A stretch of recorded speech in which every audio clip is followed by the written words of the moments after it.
We're back with Sylvester Stanley. He's a candidate for Bernalillo County Sheriff, and we went through a few things there. Yes, and sir. I know you have a pretty tough road there. I know you got to go through the primaries and you got to go through the general election. You have an opponent in primaries, right? I do. You do. And then in general, naturally, you'll be going up against pretty strong candidate in the general election. Make it through there. He's been there for a while. He's got a lot of support. How do you feel about that? I think so. I mean, and I guess in this business, you have to look at any opponent as a strong opponent, and you got to get out and work 110%, because you can't take anything for granted, regardless who the person is on the other side. So yes, if I'm survive the primary, which I'm planning on and hoping, then I know that I'm going to have to turn around and work hard again against whoever's in the general. And there's a long road between there and the general. Yes, sir. And then this is also a gubernatorial year, so you got a lot of movement. Sometimes that helps. I notice in political campaigns, when you have other campaigns going on, it kind of helps yours as well. It helps. The problem with this particular election, it's an off year. I mean, it's not a presidential year. So it's important now to get the voters out to vote, because usually in that the middle cycle, when it's just a governor's cycle, we don't get a lot of people to come out and vote. They stay at home. The turnout's not very large, no, yeah, sir. but the gubernatorial still manages it's to bring important. a lot Yes, of it people does. out there. Yeah. It just don't bring as many people as the presidential election. Those are the best. Yes, sir. I think that's when you have a lot of exposure, Yes, just sir. being around everyone else that is running for office Sure. and stuff. But always presidential, always like that. Anything that you see that you want to change getting into the office? I'm not knocking the current Sure, I sheriff understand down. that. I just don't do that on this show because I would like to have him here too. Sure. And then I try to be neutral about that. What would you like to see change? You get in the office. Well, one of the things I would like to see change in the office, I would like to put detectives back in the substations. I would like to, the property crime detectives, because they work close with the deputies, the uniform officers. Mm-hmm. What's the status now? What is it? Well, at my understanding, they have moved them out of the substation. As a commander working for the sheriff department, I decentralized and I moved property crime guys into the substation because I thought it was a good fit and it was good for our community and having people to work close out there. But my understanding, they, for whatever reason, they've been reassigned away from the substation. So that's one thing.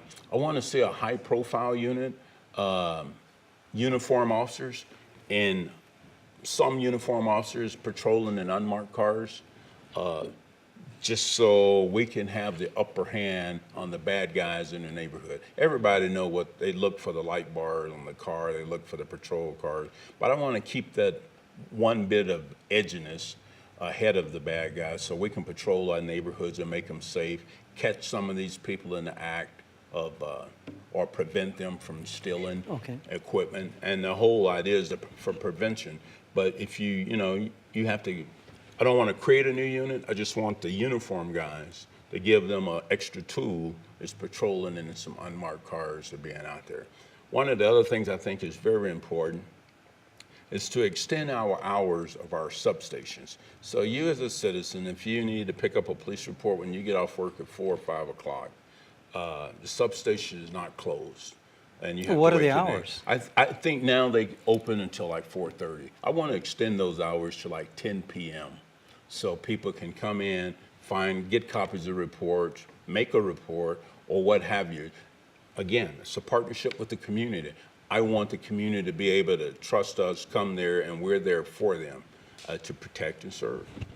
So, but I think something like that will come into the budget factor there. And you said you had to look into that and stuff. And that's affordability too. Sure. At that point, we're in a recession. We're coming out of the recession, but I'm not sure exactly how the funding works as far as the Bernalillo County Sheriff. But you're feeling like you need to extend those hours. Well, That'll I be think the we need to primary extend those hours for the substation. We're a 24/7 operation, so it's just a matter of flexing somebody's schedule or changing or tweaking the scheduling to make sure we got people or reassignment just so somebody's there inside the substation. And what are the detectives? What is their function if they're in the substation? Are they just doing a preventative?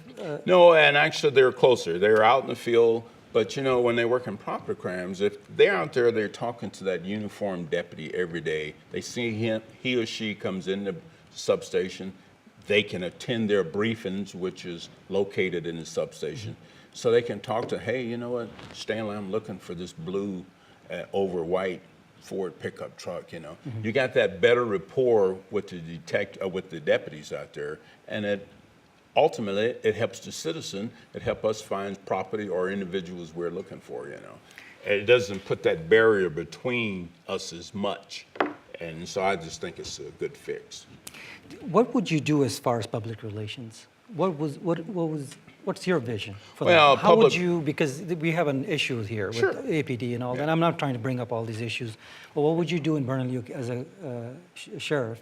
Well, how would you fill that void there for public relations? Well, I think for once, you start by, at all of our monthly neighborhood association meetings, that there's a representative, if not the sheriff, a representative of the sheriff at those meetings. They're there to communicate with our community, to be there to answer questions, brief the community on some of the things that's taking place.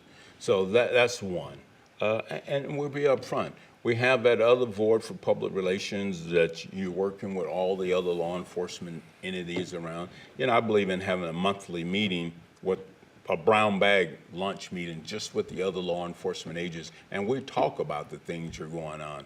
We may be looking for some of the same people. You know, we're so close in boundaries and jurisdictions, so you share some of that information. So I think those things are very, very important. And have a good public information officer. Public information officer, talk about the good things. Do you feel that particular officer is adequate at this point? Because there is a breakdown somewhere, right? There's a breakdown, but I haven't paid a lot of attention. But you got to make sure that they have a good working relationship with our media, and that's important. And I want to make sure that happens. Yes, there's bad things that happen. There's good things that happen, but we have that good relationship, and then they're able to promote the good things that happen. Because a lot of times they're over-covered about some of the bad things, and we don't get that coverage. And that's very, very important to let the people know, you know what, they just had a junior police academy graduate with the kids for the summer months. They're promoting it, and promote those type of programs, you know. You know what, they had this neighborhood over here, they awarded 3 or 4 senior citizens for safe driving awards, those type of things. I mean, just some examples. No, exactly, yeah. But you get that type of rapport and that type of relationship. High schools, do you think there is any functionality there, sort of going into high schools, talking to the younger generation? Oh yeah, you know, we talking have to them about, you know, all the drugs scene there and stuff. Yeah. And actually, educating them if we wait until we get to the high school, we're almost too late. We need to start younger. We have to start younger, much younger, in elementary schools, middle schools, talking to our kids. I think it starts, you're right, we got to start as young as possible. Yes, I think these are things that we lack as a society once in a while. Yes, sir. We see that.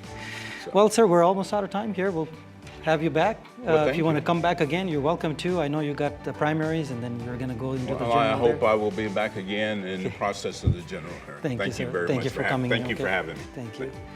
That's it. We're out of time. That was Mr. Stanley there, running for Bernalillo County Sheriff, and we're out of time. We'll see you next time. Thank you for watching.